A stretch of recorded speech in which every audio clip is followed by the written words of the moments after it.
I had some turkey stuffing, some other sides, and it's a day to have gratitude.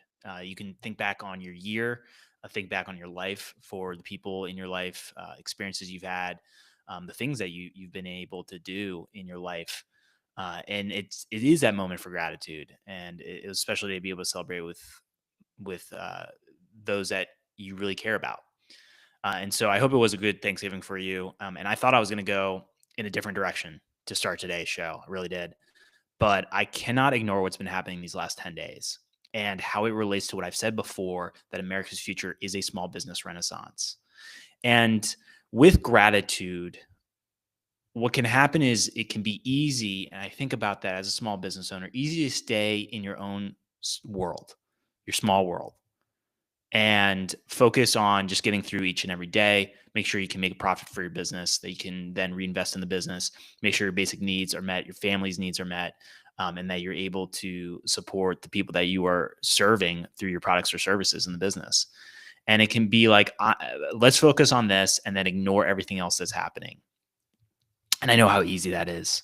And I know how that messaging has been there. And I've gotten that messaging a lot in that programming of like, ignore what is happening around you and just that will make you feel a lot happier. And there can be some truth on the short term with that. Absolutely. Of the short term happiness. But then what I had come up in my gut, and it's something that could be coming up for you, is this: at the core, something is off. Something doesn't make sense. This, what I'm seeing out here in society and and what is going on in this country, like things just don't make sense. And so you can either ignore that feeling that comes up, or as I've said it before here on the show, you can be curious and ask questions. And fear comes up as a deterrent a lot of times from moving forward. Fear of being having a label put on you, fear of people, attacking you for your beliefs. This fear that you have of, if I get too curious and ask too many questions, what am I going to find out? And I get that. So I want to set that as context before getting into it today, because I understand what can be coming up for you. But you may have a similar feeling that I've had. And with this show, the more I discover, the more urgency comes up for small businesses, and the more urgency comes up of like, we've got to make some changes, a lot of changes in this country, because there is evil. We cannot ignore the evil that is out there. And the evil can take many different shapes and forms. It can be many different forces involved in that evil. But one that comes up is modern slavery. Today, it's the most in history. There are 50 million people in modern slavery. That is just one of the many evils that are out there. And it can be overwhelming as just one person to try to uh, find solutions to how we move forward and we fight for what is beautiful, good, and true here in the West. That can be overwhelming. No one can do it alone. And so that's where we have to unite with all the different areas of focuses, unite, because then we can become an even more powerful force to move forward and make changes. Because I love this country here in the US. I hope you love this country too. And for me, I want to preserve the freedoms that we have here in this country. I think of one like the freedom of speech. And the other one is the freedom to decide how you make a living, which includes owning your small business. And I said it before, there are evil forces like Marxism and globalism that are putting pressure on this freedom to decide how you make a living. Because with socialism and communism, you can look back at history and look at examples of how terrible of an idea these are. And you can also look at where this leads. I say it's the appetizer to the main meal, but it leads to where the roads lead to is the abolish of private property.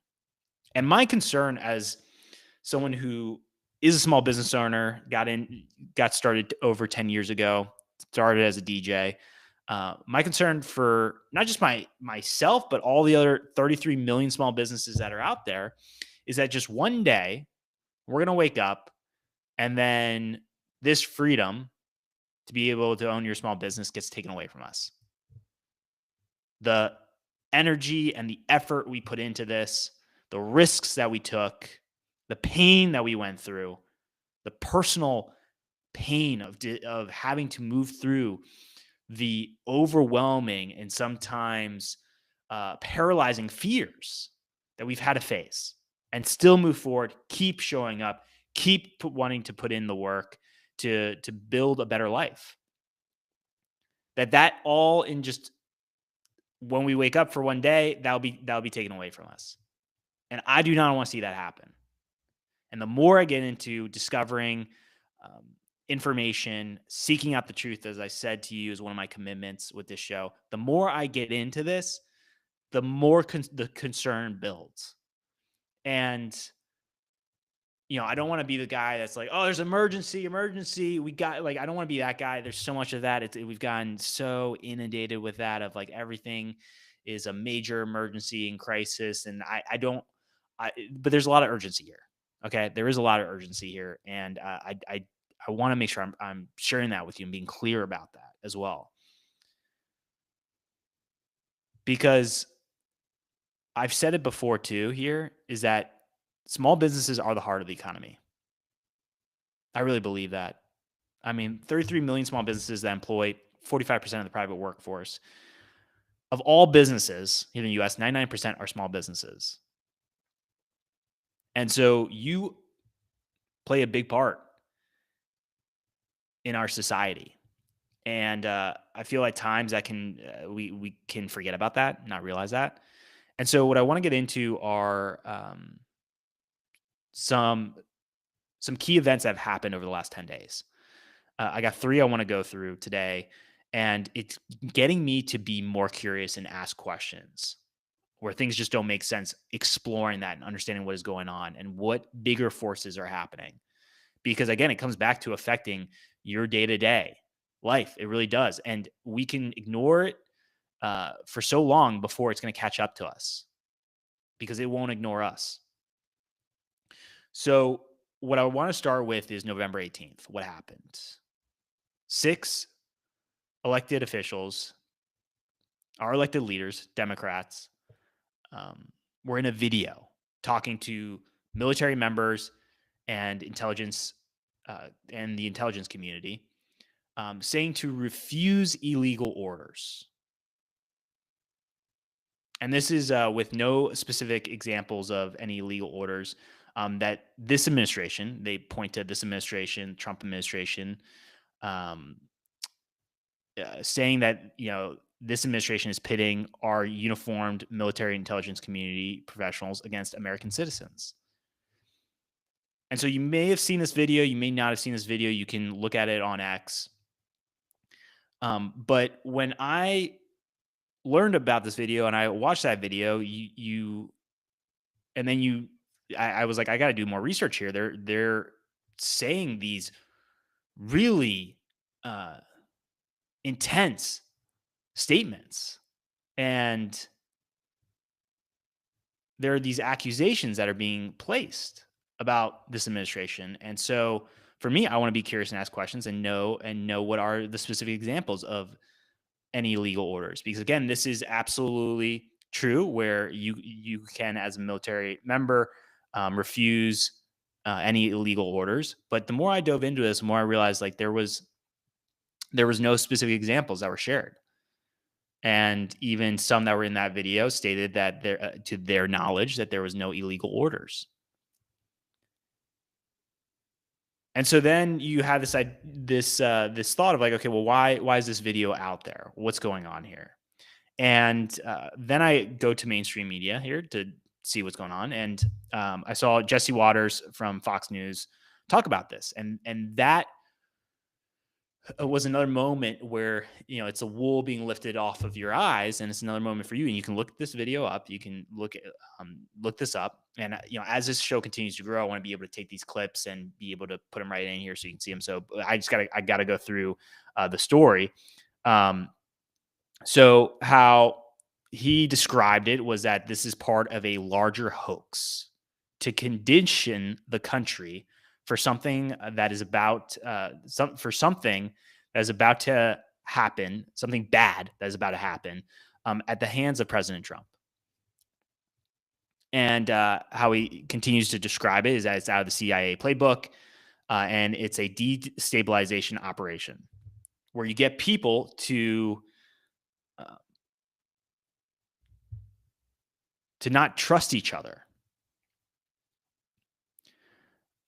And so this is like the question that then comes up. Well, is this a propaganda operation?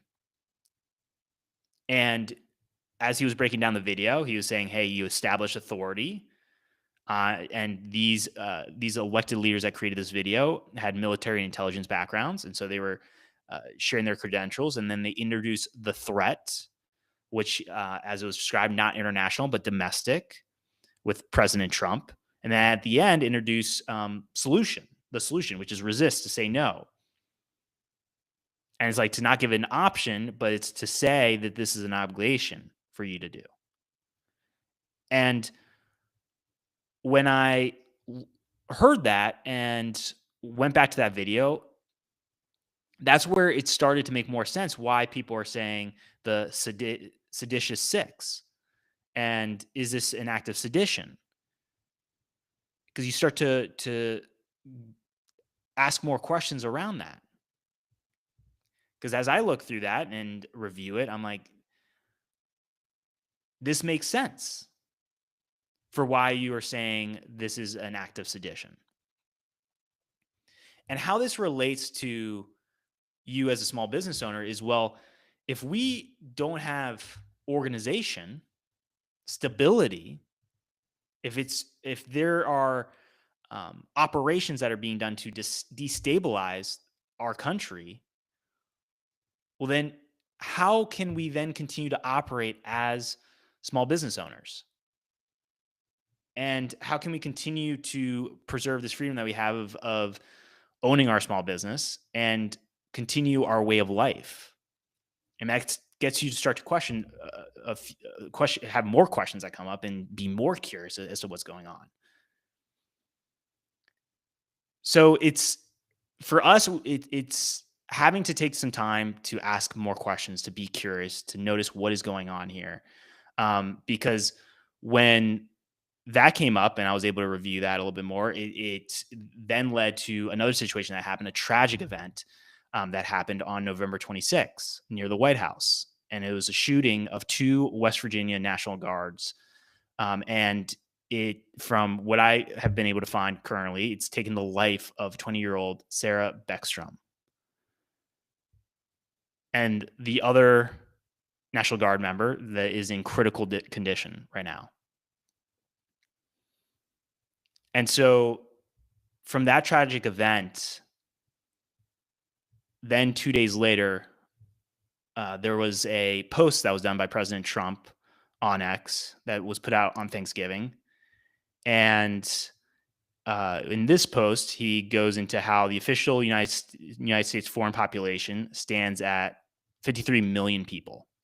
And then he highlighted, and I've talked about this before, and again, that can include illegal immigrants to green card holders, to visa holders, that could envelop all of that. But what it was highlighted was then the housing shortages, large deficits. And what it was stated in that is that he will permanently pause immigration from all third world countries to allow the US system to fully recover. And I mentioned it before here on the show. I do support mass deportations. Just looking at the future, it's not sustainable for our country.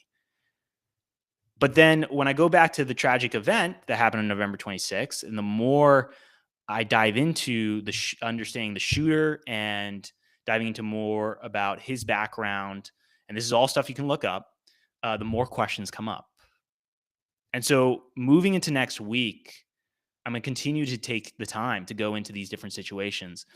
But it goes back to what is happening in our country.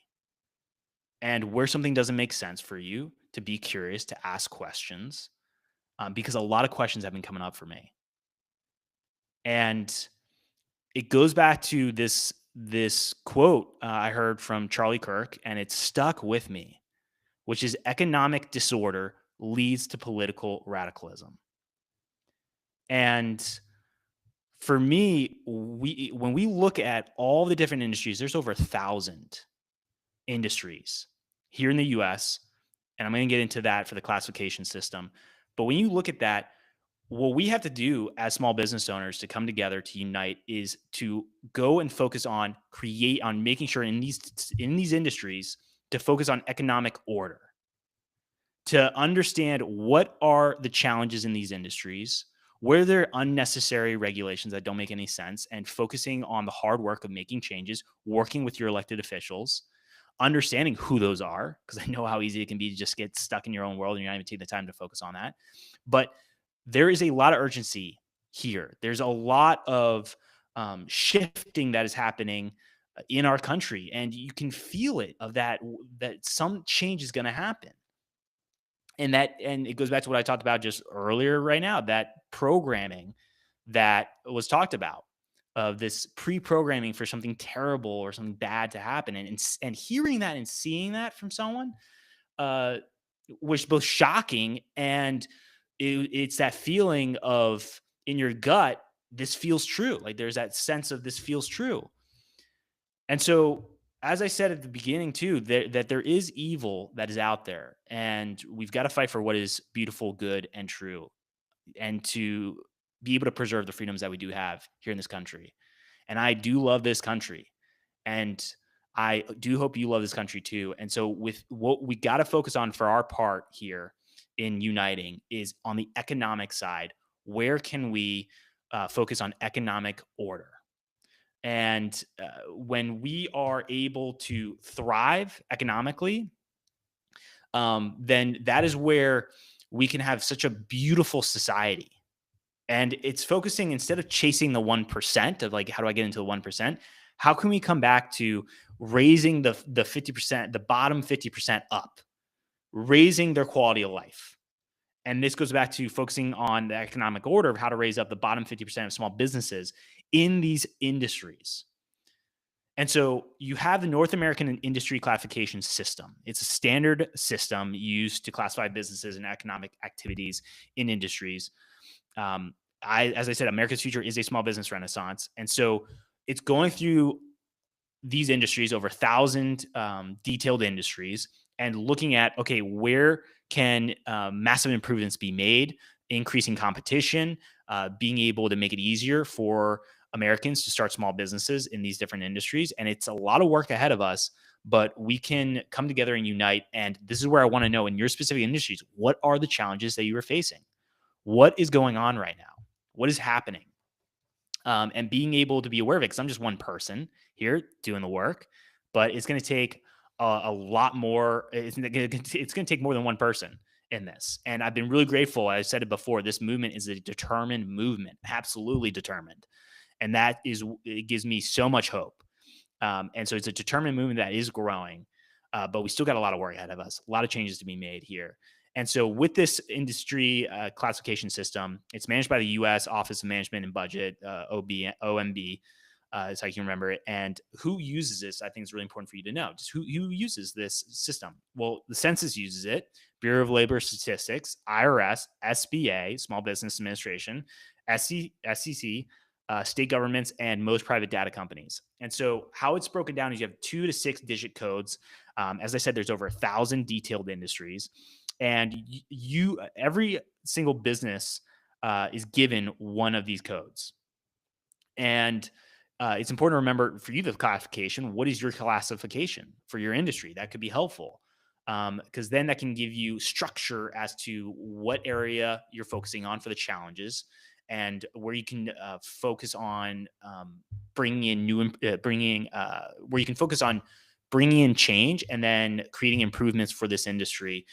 Because, as I said, small businesses, they make up 99% of all businesses in the U.S. And I've said it before, the small businesses are the heart of the economy. I go back to, I do not want to see, I want to be able to go to these towns and cities and be able to see small businesses thriving. I've traveled across the country, and you can see it, where a lot of cities and towns are falling apart.